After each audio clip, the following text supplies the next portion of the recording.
राधे कृष्ण दोस्तों। भक्ति के पद पे चलने से ही भक्ति की स्थितियाँ और भक्ति की दशाएं अनुभव में आने लगती है।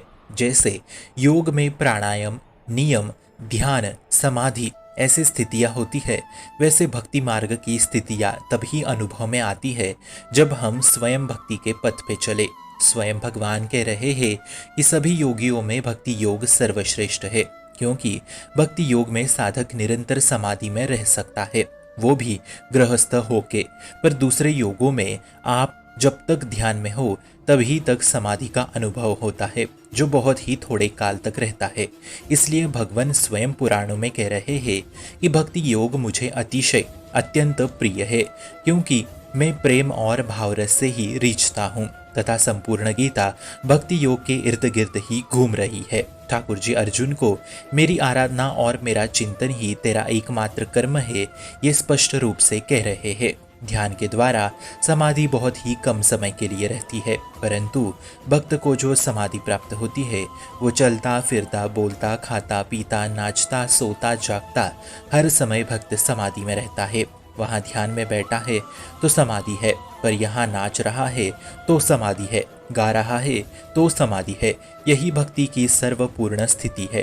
भक्त हर स्थिति में समाधि में रह सकता है और भक्ति योग स्वयं भगवान ही प्रदान करते हैं। हमसे भगवान स्मरण भी वही करवाते हैं। ते सांसद तदि युक्ता नाम भजताम प्रीति पूर्वकम तदानी बुद्धि योगम तम एन माम प्रयाणती थे। अर्थात भगवान ही बुद्धि योग प्रदान करते हैं। स्वयं भगवान आके बुद्धि में बैठ जाते हैं। हर स्थिति में वो परम आनंद की स्थिति में रहता है। कोई भी योग भक्ति योग से बढ़कर नहीं।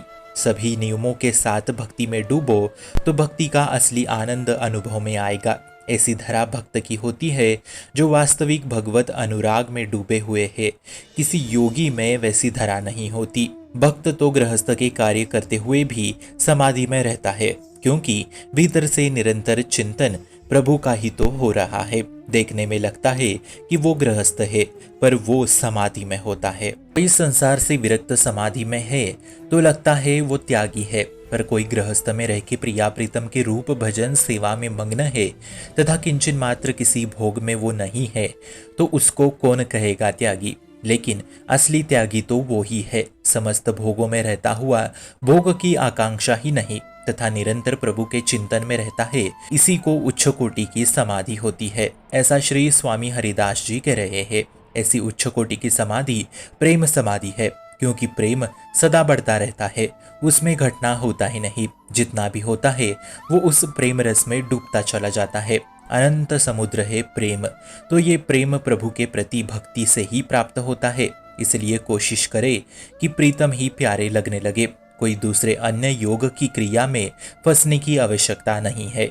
स्वयं भगवान ने हमें भक्ति योग प्रदान किया है, बस उसका रस आस्वादन करते रहे, नाम जपते रहे। नाम जपते चले तो अनेक स्थितियां, अनेक भक्ति की दशाएं अनुभव को मिलेगी। नाम जप से ही भक्ति का अगला कदम बढ़ता जाता है, जिससे भक्ति की दशाएं प्राप्त होती जाएगी तथा उपासना में चित्त जोड़ने से और भजन में लीन रहने से भक्ति की स्थितियां भी प्राप्त होती जाएगी। पर आप नाम जपना शुरू करें, इससे आप बहुत आगे पहुंच जाओगे।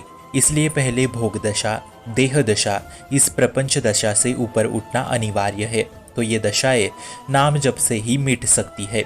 ऐसी नाम जप की वृत्ति बढ़ाओ कि एक क्षण भी हमसे प्रभु का विस्मरण ना होवे तथा शरीर का विस्मरण होते ही जाए।